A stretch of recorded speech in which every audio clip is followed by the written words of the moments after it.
this is what you call dressing brickwork down, or brick doctoring it's also known as.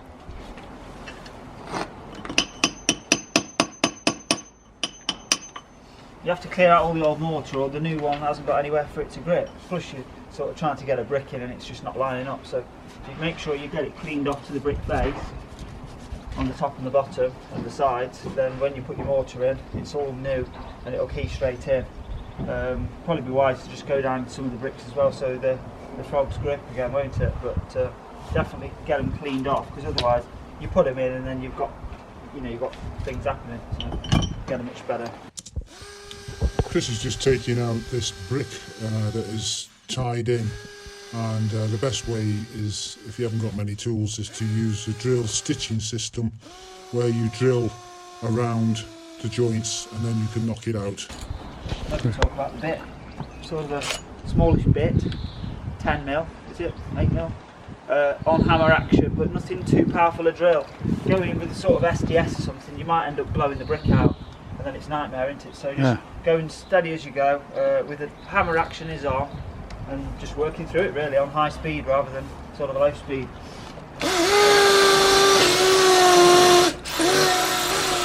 Yeah. Once you've got it going, you can sort of waggle it up and down. What this does, it actually takes the tension off the brick, so that when he knocks out that brick he's working on, it doesn't break the top.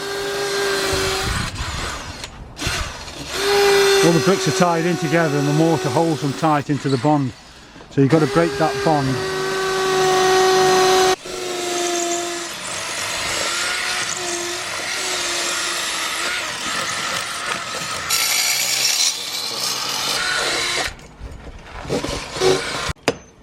What is worth doing once you've done it is actually, it looks counterintuitive, but on the end of the brick, and then it'll blow it apart on the holes inside.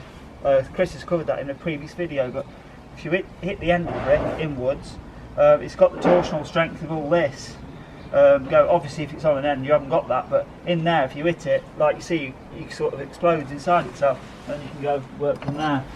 So now we've got it to that stage, part way through. I'm just going to go in there with the grinder top and bottom, because we're halfway through again. If you've got a bigger grinder, I mean I've only got a small disc here, but if you've got a bigger grinder you can go right in and be sure and firm that you've gone right through the course, but this one's not, so it's a good example. So we've got halfway, we're just going to go in with that, just make sure we're clear, and then it'll probably come through this time.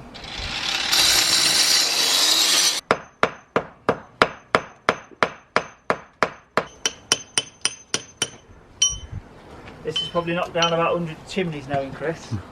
This is Chris's chisel. A couple of chisels that we're using on this job. Very small one, pointy. He said it was an old wood chisel, perhaps had a wooden handle on it, Chris. Yeah. And then we've got this one here, and as you can see it's had some wear, and probably last Chris the remainder of his career, to be honest. These things, they just don't give up. The tips go eventually, but sometimes that's your best friend as well, because they end up a little bit softer. But these chisels, they go forever. They get handed down generations. Right, that's nicely cleaned out now roughly, so we can get laying the bricks. We'll mix a 4-and-1 mix for this. It's got that issue going on there. That brick is kicked in. It's tight on there, look. Tight on there. And just this one is kicking in, so we'll have to just try and balance it between the two. Nice. Yeah.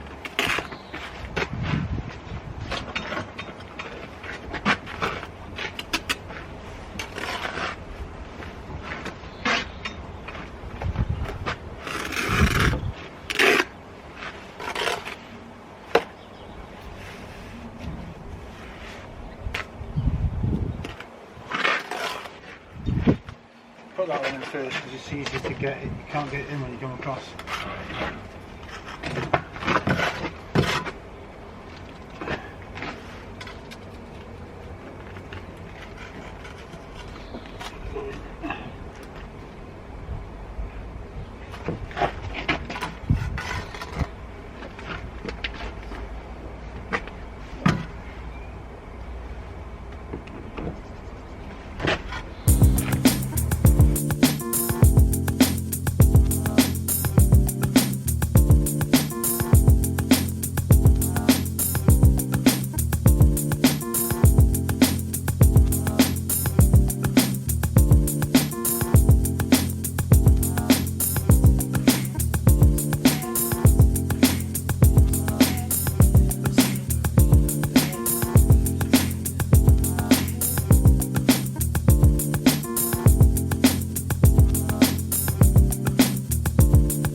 There we go, all bricked in, pointed up, looks a lot better than it was before. Happy days.